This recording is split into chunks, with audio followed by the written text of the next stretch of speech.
तर नमस्कार मंडळी, मी विद्या स्वागत करते तुम्हा सर्वांचं आपल्या एका नवीन छोट्याशा व्हिडिओमध्ये आणि आपल्या यूट्यूब चॅनल माय किचन माय टॅलेंटमध्ये. तर मंडळी, आज आपण बनवत आहोत तांदळाचे अनारसे. तर हे अनारसे एकदम झटपट बनतात आणि खायला अतिशय छान लागतात.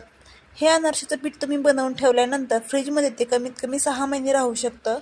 तर अनारसे एकदम परफेक्ट बनण्यासाठी आणि तेलामध्ये न विरघळण्यासाठी काय करायचे आहे असे मी छोट्या छोट्या टिप्स या व्हिडिओमध्ये सांगितलेल्या आहेत. तर तुम्हाला देखील हा व्हिडिओ पूर्ण पाहायचा असेल तर आपल्या यूट्यूब चॅनलवरती हा पूर्ण व्हिडिओ अपलोड केलेला आहे. तिथे किंवा आपल्या स्क्रीनवरती जो त्रिकोण दिसत आहे त्यावरती क्लिक करून तुम्ही हा पूर्ण व्हिडिओ पाहू शकता. व्हिडिओ आवडल्यास व्हिडिओला एक लाईक नक्की करा आणि चॅनलवरती जर नवीन असाल तर चॅनलला सबस्क्राईब करून बेल आयकन प्रेस करा आणि अशा छान छान रेसिपी बनवत राहा. चला तर मग भेटूया पुढच्या व्हिडिओमध्ये. तोपर्यंत धन्यवाद.